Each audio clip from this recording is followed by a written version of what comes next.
I'm Marion Plant, Principal and Chief Executive of North Warwickshire Hinckley College. The college, as ever, is busy really tackling the particular issues within our locality, one of which is a high number of youngsters not engaged in education, employment or training. In the county of Warwickshire, there's the difference between the north, where there are high numbers of NEETs, and the south is very marked. So there's a big focus for many organisations and many agencies in trying to reduce the gap, I think is the words we use. The college leads a consortium of 22 partners working together to tackle the issue. And we're having quite a bit of success. What we do is offer these youngsters a programme which is made up of a number of different vocational options. I have to say the most popular options are those around things like motor vehicle and maintenance, motorcycle maintenance, construction trades, but more multi-construction trades like plastering and bricklaying, painting and decorating.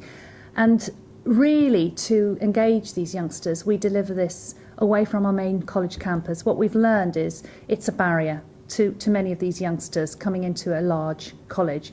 So we're lucky to have several small community-based centres where we deliver the training. We use a lot of youth work technique in terms of supporting the youngsters with developing their behaviours. One thing to develop their technical skills, but for most of these youngsters, their biggest barrier to entering education, employment or training is their behaviour. And really, the biggest successes we have is helping these youngsters to mature, to develop a sense of self-worth. What always hits me, and it's such a sad thing, is the lack of self-esteem. A lot of these youngsters have never been really told in life that they're good at anything. And I find that, you know, as an individual who's always been encouraged by my parents and others around me to do well and always told I'm doing well, some of these youngsters really have never had that experience. So a lot of what we do is developing self-esteem. And once we get a level of self-esteem, the aspiration for a different number of learning pathways or employment routes begins to develop.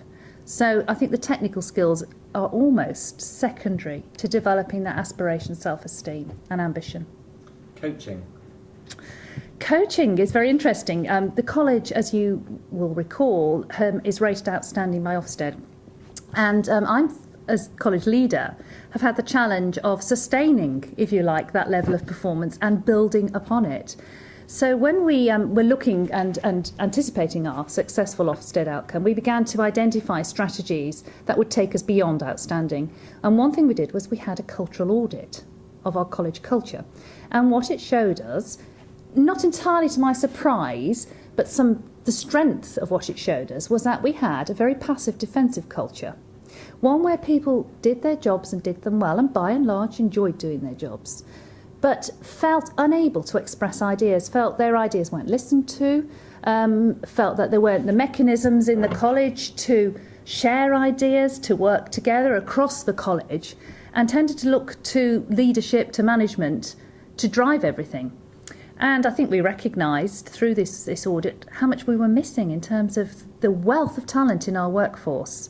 And so we began to tackle ways of, if you like, enabling, ways of finding that talent and bringing it forward to influence not just the leadership of the college, but everything we do.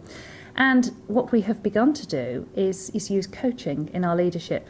It started with me. I, through doing the Principals Qualifying Programme, had an executive coach. Something I was a bit cynical about to start with, but the impact of that coaching has been quite profound. It has taught me to reflect. I'm a busy activist type of person, and my leadership reflects that. What I've learned to do as an individual is to use silence, to sit back and with a coach structuring that sort of, if you like, holding a mirror up to myself. I've learned to find much more resource within myself. I've stopped, in all cases, looking outwards and thinking the answer's somewhere else, and I've started to look much more within and have much more confidence about my own judgments and my own resource. So it started with me and extended very quickly to the rest of my executive team, most of whom have now an executive coach who they work with. We then looked more widely and thought, this is something we really believe would transform our culture and take it towards a much more constructive culture. So we have now got most of our management team being trained in a small part of coaching, which is called solutions-focused coaching. And what that means is that it's a different way, if you like, of running meetings, of solving issues. Instead of telling people what needs to be done, because often we feel we do have the answers, we go completely the other way around. We identify the issue, and then we involve people right across the college in working out the solution. And it's having a huge and positive impact. Staff satisfaction in our last survey had improved quite considerably. Innovation in the true sense, much more innovation in the college, ideas coming from all over the place. Mistakes are happening, and that's something I think, in terms of leadership, you have to accept that the more you empower people, or the more you facilitate a release of ideas, the more mistakes it may lead to.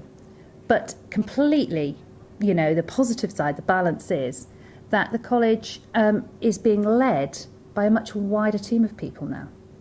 And I suppose to parallel that with our student community, I've talked often before about how we coach our students towards skills-based competitions. It's pretty much the same technique, really focusing on other skills and teamwork and communication and drawing out the very best from each person has a huge impact.